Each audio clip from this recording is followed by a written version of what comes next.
Bonjour Michel Angot. Bonjour. Votre livre « Le savoir de la vie », florilège de l'Ayurveda, paru dans la série indienne aux belles lettres, permet de comprendre les dimensions de l'Ayurveda, tant dans sa nature que dans le discours qui a permis de le transmettre. Vous présentez dans votre ouvrage des textes souvent écrits en versets qui ont pour vocation à être appris et récités. Cet aspect oral, comment doit-il intervenir dans notre approche de la lecture de ces textes aujourd'hui ? Nous lisons les textes en traduction. Et la traduction, par définition, ça fait perdre toute dimension à l'oralité originelle. On garde le sens, on perd la phonétique et on perd le rythme. C'est inévitable, c'est une traduction. Et d'une certaine manière, c'est grave. D'un autre côté, comme nous n'apprenons pas les textes par cœur, le fait qu'on n'apprenne pas le texte par cœur, ça a pour corrélat le fait qu'on n'est pas soumis à l'impératif du vers. Parce que le vers sanskrit, ce verset, qui n'est pas de la poésie, qui est simplement un rythme, ce sont des octosyllabes qui sont... vous voyez, chaque ligne comprend 2 octosyllabes, chaque vers comprend 4 octosyllabes. L'octosyllabe était le vers utilisé au Moyen-Âge, par exemple les livres du Graal, etc. Tout ça, c'est écrit en octosyllabes.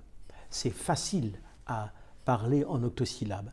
C'est facile à construire des phrases en octosyllabes. Puis, comme ce sont des gens du métier, ils savent ajouter quelques syllabes supplémentaires quand ils ont besoin de remplir le vers. Et ça permet tout simplement d'apprendre beaucoup plus facilement le texte que lorsque c'est de la prose.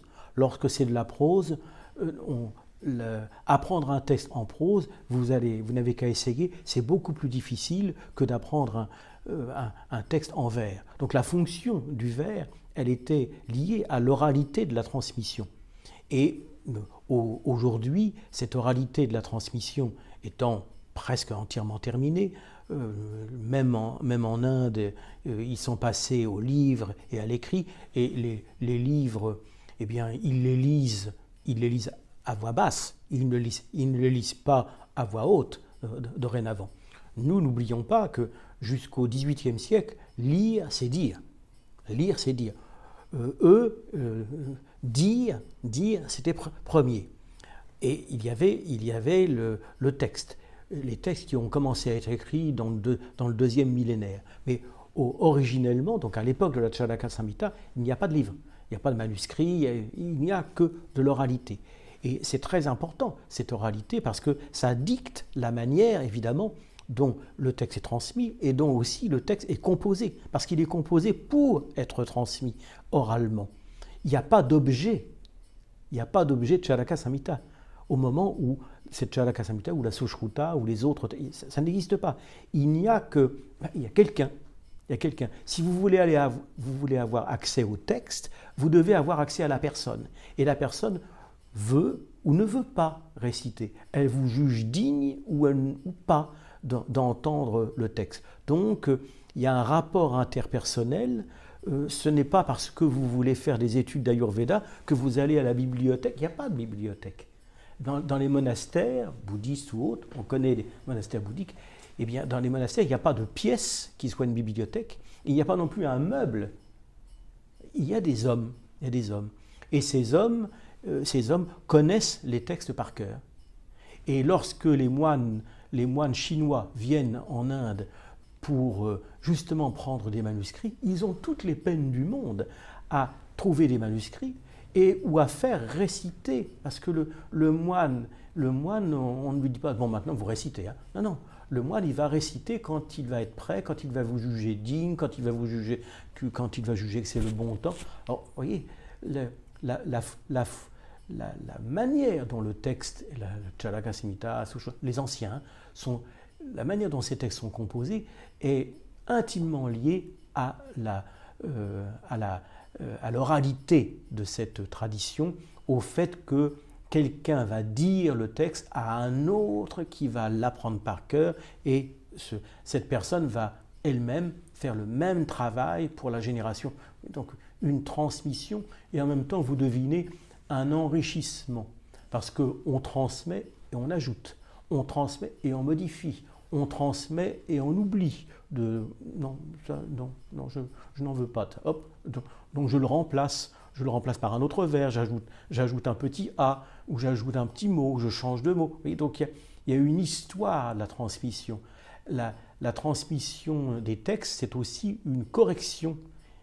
Une correction, c'est-à-dire ces gens ont des idées et en fonction du fait que le texte dit ce qu'il dit, eh bien, si ce qu'il dit leur correspond, tout va bien. Si ce qu'il dit ne leur correspond pas, eh bien, ils vont le corriger. Voyez. Donc, Vous soulignez la difficulté d'une traduction de ces textes sanscrits, oui, puisque vous vous attachez à l'Ayurveda sanskrit dans ce livre, même s'il existe d'autres langues qui se sont emparées du sujet. Oui. Vous écrivez notamment: la difficulté de la traduction est liée au fait que les textes ne voient pas la vie, la biologie, etc. de la même manière que nous. Tout à fait. Dès lors, même lorsque nous disposons d'un mot pour rendre compte du terme sanskrit, il y a comme un quiproquo. Non seulement les textes ne parlent pas dans la même langue, mais ils ne parlent pas non plus des mêmes choses, spécialement dans ce que nous nommons psychologie. Car l'Ayurveda est une conception de l'homme dans le monde et aussi une certaine manière d'en parler. Une autre difficulté est la pléthore synonymique. Plus qu'une langue, c'est un regard qu'il faut traduire. Comment avez-vous procédé pour transmettre au mieux, par la traduction, cette perception? Il faut faire des notes. C'est le seul moyen que j'ai trouvé de rendre compte de la pluralité des sens qui est constitutive non pas des textes médicaux en question, mais du sanskrit en général. Les textes sanskrits, au sens strict du terme, sont toujours polysémiques. Toujours. Alors il y a une couche première, c'est celle qui vient spontanément à votre esprit quand vous lisez. Et puis ce sont des brahmanes qui ont appris, tous les sens du mot. Ils vont, à partir du même texte, peut-être en découpant le texte autrement, peut-être en changeant le sens de tel mot, ils vont ils vont comprendre d'autres sens. C'est dans les commentaires qu'on voit ça. Donc vous voyez, vous avez un texte qu'on appelle le moula, le texte racine, voilà, et vous avez les commentaires. Les commentaires ne commandent pas le sens, ils établissent des sens. Et ils établissent des sens différents, parce qu'ils font des lectures différentes. On peut, en sanskrit, beaucoup plus qu'en français. En français, c'est à la limite du ridicule. On peut prendre un vers et le découper différemment. C'est-à-dire faire que la chaîne parlée se présente avec différents mots. Ou alors, on peut prendre les mêmes mots, mais décliner les sens du mot, parce que ces mots sont polysémiques. Le mot, je traduis actuellement la Hatha Pradipika, et je suis à l'épisode de la Vajroli. Et bien, on trouve le Vajra. Vajra, ça veut dire le diamant, ça veut dire beaucoup de choses, Vajra. Et le texte s'arrange pour que tous les sens du mot, ou un maximum du sens du mot, soient qu'on puisse les entendre, qu'on puisse les comprendre. Donc vous voyez, vous prenez des mots et vous avez 10 sens de mots. Le mot suivant a aussi 10. Alors vous faites des croisements entre les différents sens de mots et vous jouez à bâtir du sens, et d'une certaine manière, le lecteur, il va choisir parmi tous les sens possibles celui qui lui convient. Celui qui lui convient. Autrement dit, les textes ne sont pas monosémantiques, ils sont toujours polysémiques, toujours, et c'est à vous de faire entendre cette pluralité des voix. Et pratiquement, comment faire? Eh bien, on en choisit une. Moi, je choisis le sens obvi, vous voyez, le sens premier, ce qui surnage. Puis ensuite, on creuse, on plonge, et on signale forcément en note, parce que vous ne pouvez pas sur une même ligne accumuler 10 sens. Non, vous en choisissez un qui convient en fonction du contexte, etc. Et puis en note, vous glissez d'autres sens, d'autres possibilités. Vous citez le commentateur X qui interprète le texte comme ça, et le commentateur Y qui lui construit la phrase autrement, voilà, de telle manière à ce que on entende non pas un discours monolithique, c'est absolument non scientifique. Hein. Leur discours est non mon traitement est scientifique, mais leur discours ne l'est pas, puisque, vous voyez, ils disent plusieurs choses en même temps, et que pour eux, c'est bien que un sens n'épuise pas la parole. Il faut que le grand art, c'est parler de manière une et signifier plusieurs choses en même temps, voire des choses qui sont contradictoires. Hein. Voilà. Donc tout ça se fait en découpant le texte de manière habile. Et ils sont entraînés à faire cela. Ce ne sont pas des... Et vous ne parlez pas sanskrit, ce sanskrit-là, vous ne parlez pas comme ça. Ils ont travaillé cette manière d'associer les mots. Ils parlent en composition en général.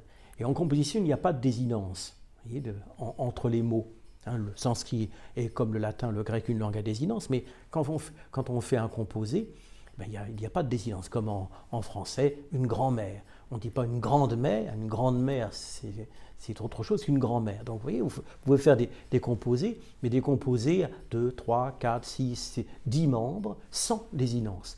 C'est au lecteur d'établir, vous voyez, la liaison syntaxique entre chacun des mots du composé. Et il est libre de le faire. Il n'y a personne qui l'oblige à faire en sorte de comprendre plutôt ceci que cela. Donc, si vous avez un composé X, Y, eh bien, entre X et Y, la relation syntaxique, ça peut être X pour Y, X avec Y, X et Y, Y pour X. Vous voyez toutes les possibilités que nous, on signifie par des prépositions. Là, il n'y a pas de préposition et il n'y a pas de désinence. Donc, qui réalise le travail syntaxique? Le lecteur. Mais vous allez le lire comme ça et un autre lecteur va le lire autrement. Et c'est dans ce sens-là que les commentaires sont intéressants parce que eux, quand vous avez affaire à un commentateur intelligent, il sait trouver les meilleurs arrangements. Oui. Approcher ces textes, comme vous le dites, c'est entrer dans la dimension des commentaires, oui, tout à fait. Une dimension essentielle dans les textes sanscrits. Vous écrivez à ce sujet, page 16, « Souvent ce que l'on traduit d'un texte sanscrit, c'est le texte originel dans la perspective expliquée par le commentaire. » Voilà. On ne peut pas faire autrement parce que prenons par exemple le cas du Yoga Sutra. Premier Hatha Yoga Anushāsanam, Yoga Chitta. Alors vous avez des mots, vous avez là quelques mots. Ces mots ont une multitude de sens et de multiples arrangements. Alors comment allez-vous faire pour traduire? Nécessairement, il faut suivre un guide. Comment ce monsieur, comment a-t-il compris le composé? Comme ça, hein, intéressant. Et plus intéressant. Vous voyez, donc c'est comme ça. On est obligé, parce que ces textes-là, en particulier les sutras, ne sont pas des phrases. C'est du style télégraphique. Et c'est comme si vous disiez table, téléphone, tapis. Table, téléphone, tapis. Qu'est-ce que vous allez pouvoir dire sur table, téléphone, tapis? Il faut que vous construisiez le rapport syntaxique entre table, téléphone, tapis. Mais le sutra dit simplement table, téléphone, tapis. Alors est-ce que c'est le tapis qui est qui est sur la table et le téléphone? Vous voyez, différents arrangements. Et c'est au lecteur de le faire. Le texte, lui, ne dit pas le sens. C'est au lecteur d'établir le sens. Et ça, c'est fondamental comme dimension du sanskrit. Nous disons tout le sens. Le sens est acquis. On peut le discuter après. On est d'accord, on n'est pas d'accord, etc. Mais le sens est dit. Tandis que dans les textes sanskrits, le sens n'est pas dit. Le sens est à construire par le lecteur. Donc l'auteur réel du texte, c'est le lecteur. Ce n'est pas celui qui compose le texte. Vous esquissez en marge de ce traité les racines en sanskrit de certains mots français, par exemple au sujet du terme Ayurveda. En pratique, ce savoir n'est pas loin d'être un voir, compte tenu de l'importance de la voyance, a priori dans cette médecine. Le mot Veda, vous dites, est dérivé de vide, racine verbale que l'on trouve inchangée dans le latin vidéo, je vois, tout à fait. et également dans le français voir. Comment le sanskrit permet de changer le regard que l'on peut poser sur le français? Qu'est-ce qui nous invite à voir aujourd'hui dans notre langue? Là-dessus, je suis plutôt dans une position conservatrice, parce que la manière, vous voyez, les étymologies, c'est-à-dire le fait que l'on puisse formellement rapporter des mots français, et le français c'est du latin devenu, hein, ce n'est que du latin, enfin ce n'est que du latin, c'est du latin devenu, avec quelques condiments, mais c'est du latin, comme simplement, le latin est devenu du français. Le latin est aussi devenu autre chose, d'ailleurs, mais c'est du latin. Bon. Voilà. L'histoire des formes, ce n'est pas l'histoire des sens. C'est-à-dire que ce n'est pas parce que vous avez un rapport entre deux mots, par exemple, un mot français franco-latin et un mot sanskrit. Oui, c'est vrai, voilà, c'est la même racine, et on s'arrête là. Ça, c'est les formes. Donc vous pouvez suivre la correspondance entre les formes. Au niveau des sens, ça c'est une autre histoire. Pour vous le faire comprendre, prenons deux mots, un latin et un français. Un latin et un français dont l'un est l'étymon de l'autre. L'étymon de rien, c'est le latin rem. Mais rem, c'est l'accusatif de res. Et res, c'est quoi? C'est quelque chose. Donc l'étymologie de rien, c'est quelque chose. Autrement dit, sémantiquement, l'étymologie de rien, c'est le contraire du mot latin. Hein, le mot latin désigne le contraire du sens qu'a acquis le mot rien en français. Donc vous voyez, en revanche, formellement, pas de problème. Rien et rem sont bien rem est bien, j'allais dire, devenu rien. Mais pas sémantiquement. Il est devenu autre chose. Donc vous voyez, là, il faut faire très attention sur le plan des étymologies et ne pas confondre l'étymologie des formes et supposer que parce que deux mots sont liés par l'étymologie, ils le sont par le sens. C'est vrai que l'exemple que vous avez donné, ça marche. On a vide, c'est pour ça que je l'avais, voilà, c'est pour ça que je l'avais pris. Hein. Oui. Je l'ai mis pour cette raison, parce que ça marche. Vide et je vois ce que tu veux dire. Quand je vois ce que tu veux dire, en fait, je comprends. Hein, voilà. Donc Veda, on peut le traduire par la vision, on peut le traduire par le voir, on peut le traduire par la connaissance. C'est ce que font les Indiens. Ils disent Veda, c'est la connaissance. Oui, oui. Je vois dans ce sens que je comprends. De ce point de vue-là, on peut utiliser, vous voyez, le mot voir d'une autre manière que l'action des yeux et des sens, etc. Donc c'est la même chose. Mais bien souvent, quand vous avez des mots français, ils sont 90% d'origine latine, donc on va trouver une racine indo-européenne qui généralement n'est pas loin du sanskrit, mais voilà, formellement. Mais les mots ont le sens de leur emploi, comme on l'a dit bien souvent. Et par conséquent, quand vous expliquez le texte, souvent, si vous l'expliquez à l'intérieur de lui-même, là, vous allez faire de la grammaire sanskrite. Hein. Si vous l'expliquez pour d'autres personnes qui ne sont pas au courant, c'est inutile d'aller chercher les parentés étymologiques parce que c'est souvent une fausse piste. On va aller chercher le correspondant latin, donc le correspondant français du mot sanskrit. D'accord, vous allez pouvoir les mettre en rapport, dire que l'un et l'autre sont liés.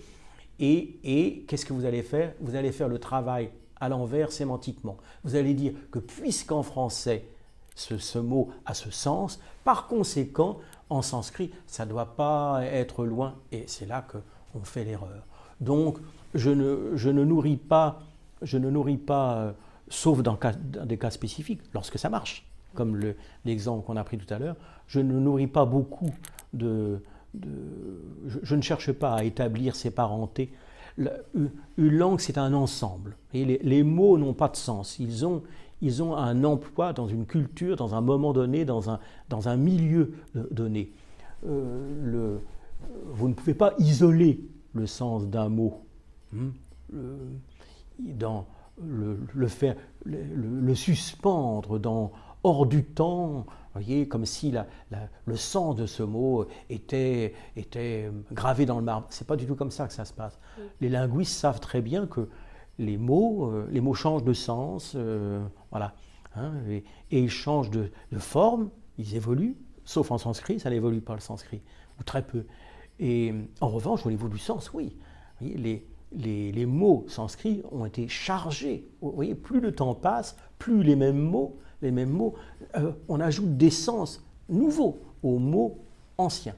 Parce que le sanskrit, c'est pour eux, c'est des mots qui sont perdus dans l'éternité, mais qui sont vécus dans l'actualité. Et du coup, dans l'actualité, il faut faire entendre l'éternité. Alors l'éternité, c'est la forme du mot, mais l'actualité, c'est le sens du mot. Donc ils ajoutent de nouveaux sens parce qu'il s'agit de manière concrète de faire en sorte que l'éternité est une dimension dans l'actualité. Et ça, c'est le sens. Donc la grammaire, elle dit les formes. Elle ne s'occupe pas beaucoup du sens. Pas beaucoup du sens. Et les commentateurs, eux, ils font l'inverse. Eux, ils s'occupent du sens. Et le sens dans leur actualité, c'est-à-dire le commentateur de Chakrasamhita, le principal, il vit au XIe siècle. Il vit au XIe siècle et il donne un sens du XIe siècle. Il ne cherche pas, lui, à dire ce que je fais. Moi. Je cherche à trouver le sens du moula. Qu'est-ce que ceux qui ont composé le texte, qu'est-ce qu'ils ont signifié en leur temps? Mais le commentateur, lui, c'est pas ça. Lui, il dit qu'est-ce que le texte dit en mon temps. Voilà. Et donc, ce sont des perspectives différentes. Le festival, aujourd'hui, des langues classiques, place en son cœur le corps. Et la parole a une importance capitale pour ce corps, puisque l'on apprend dans votre livre, page 120, l'idée générale est que tout ce qu'on fait avec le corps, l'esprit et la parole affectent positivement ou négativement le corps. Oui.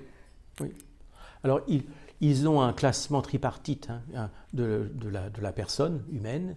Ils la divisent en trois. Ce n'est pas spécialement sanskrit, ce n'est pas spécialement indien, c'est toute l'Asie du Sud. On trouve cette tripartition en Iran, par exemple, et donc dans la langue, dans l'Avesta, etc.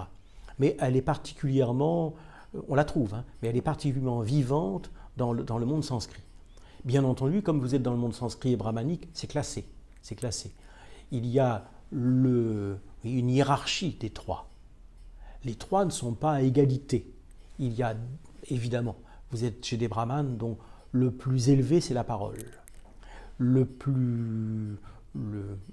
milieu, c'est le mental. Et le plus lourd, c'est le corps. Ça se voit très bien dans la médecine. Vous voyez, les êtres fins, on va les soigner avec des mots. Bon. Si ça ne marche pas, parce que la couenne est trop grosse, le mal est trop... On va aller un petit peu plus... On va aller chercher le mental. Et on va aller chercher le corps, le plus grossier. Donc les remèdes sont étagés en utilisant des remèdes les plus fins d'abord et les plus grossiers ensuite. Voilà. Donc c'est la raison pour laquelle ils ont inventé un mythe d'un semi-dieu qu'on nomme Patanjali. C'est un mythe.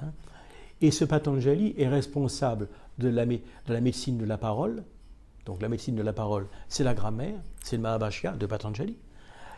Il est responsable de la médecine des âmes, de l'esprit. Patanjali, c'est le Yoga Sutra. Et le Yoga Sutra, c'est le remède aux maux de l'esprit. Et puis, à Patanjali aussi, on attribue la rédaction d'Acharaka Samhita, parce que c'est le corps. Donc il est le maître mythique, hein, bien entendu, mais le mythe nous dit au fond, l'unité, voyez, des trois regards que l'on porte sur l'homme. Un homme fait de parole, un homme fait d'esprit et un homme fait de corps. Pour nous, c'est assez curieux parce que nous considérons que la parole et le corps ne peuvent pas être séparés. On peut imaginer, comment peut-on imaginer une parole pure indépendamment du mental? Comment imaginer un mental sans parole? Ça, le yoga nous le certifie, et des gens comme Descartes, par exemple, connaissaient cela, savaient que l'esprit peut très bien être libre de tout discours. Donc il avait certainement une expérience de, je ne sais pas, appelons-la de yoga, faute de mots en français. Mais l'autre côté, imaginez une parole pure, voyez, une parole qui ne soit pas mentalisée en quelque sorte, ça pour nous c'est assez étrange, hein, comme conception. En tout cas, vous voyez qu'ils ne sont pas dans le binôme corps-esprit. Jamais, jamais. Hein, voilà. J'ai été interpellée par le passage où vous expliquez le lien entre Vyādi et Samadhi. Vyādi, un des principaux noms de la maladie, est formellement le contraire de Samadhi, mot du yoga qui désigne la pleine extase du mental. Entre la maladie et la pleine extase, il y a bien des états. Comment est-ce que le sanskrit nous renseigne sur ceci? Ou est-on dans un état de Vyādi si on n'est pas dans un état de Samadhi? Oui, on est toujours dans un état de Vyādi, toujours. Vivre, c'est une maladie. Hein, c'est une maladie. C'est une maladie mortelle, d'ailleurs. Hein, voilà. Mais ça ne veut pas dire que c'est négatif. Il ne faut pas oublier que chez beaucoup de ces gens-là,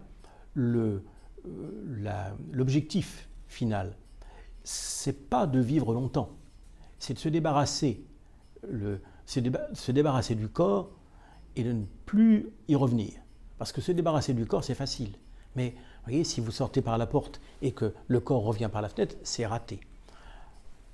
Pour être plus précis, il faut bien voir que vous avez deux mondes qui sont différents. Vous avez le monde des ascètes. Le monde des ascètes, c'est celui du Yoga Sutra, de Shankara, le monde qui a intéressé beaucoup les Occidentaux à cause de la qualité de la pensée. Bon. Eux, ces ascètes, leur objectif, c'est la libération. Libération de quoi? Libération d'eux-mêmes. Ce dont ils veulent se libérer, c'est moi. Enfin, vous voyez, c'est leur moi. Ils veulent mettre un terme au corps. Bon, d'une part. Puis vous avez, majoritairement, les brahmanes qui travaillaient pour le roi. Voilà. Eux, ils ne sont pas ils n'ont pas comme objectif le fait de perdre la vie. Le roi, il veut vivre longtemps. Il veut des femmes, il veut des richesses, il veut la plénitude, il veut la pluralité, il veut jouir de la pluralité du monde, alors que les autres, eux, ils veulent la plénitude, ce qui n'est pas pareil. La plénitude, la plénitude, c'est pas du tout la même chose que la pluralité. Donc, vous avez donc deux discours. La Charaka Samhita connaît le discours des ascètes, mais il est lié à la Charaka, hein, pas tout l'Ayurveda, Charaka. Il est lié à cette tendance connue chez les rois en particulier, de l'attachement à la vie. Ils veulent, et c'est à cet égard un texte unique, ils veulent obtenir l'immortalité dans la vie. Les ascètes, eux, ils veulent l'immortalité quand on s'est débarrassé du corps. Mais eux, dans le Charaka, l'objectif, ce n'est pas la santé, cette santé qui nous occupe, nous. Non, cette santé-là, c'est simplement le moyen pour passer un cap et accéder à l'immortalité dans la vie. Donc vous voyez, c'est extrêmement ambitieux. Et l'objectif, il est dit tout de suite, dès le début du texte. Ce qu'il recherche, c'est l'immortalité, non pas de l'âme, mais l'immortalité du corps. Ça, c'est très étonnant. Et à ma connaissance, Charaka est le seul texte en sanskrit qui est pensé sur le long terme, qui est pensé l'immortalité du corps, alors que les autres, ils pensent toujours l'immortalité de l'âme. Se débarrasser du corps pour que finalement ne subsiste que l'esprit, la dimension spirituelle. Bon, voilà, le côté, oui, c'est ce que cherche le Yoga Sutra, par exemple, hein, la monade spirituelle, comme on peut traduire Purusha, la monade spirituelle. Et une monade spirituelle qui n'a plus de relation avec un corps qui est mort et surtout qui ne renaît pas. Tandis que les autres, et dans le Charaka, c'est certes la monade spirituelle, mais avec un corps durable en plus qu'en santé. Hein. Je ne veux pas employer des mots comme surhomme, etc., mais c'est quand même ça la perspective. Ils veulent une autre humanité. Une humanité qui ne soit pas limitée à 50 ans ou 100 ans. Enfin, vous voyez, une humanité, ils imaginent une humanité comme aujourd'hui. On entend, vous voyez, des gens qui cherchent à prolonger la vie à 100 ans, 200 ans, 300 ans, un corps en perpétuel. C'est déjà inscrit comme perspective. Donc ils ne cherchent pas à guérir du rhume ou de la variole. Hein. C'est ça, leur objectif. Il est spirituel et peut-être qu'ils n'ont pas les moyens de leurs prétentions. Hein, voilà. Merci beaucoup, Michel Angot. Merci.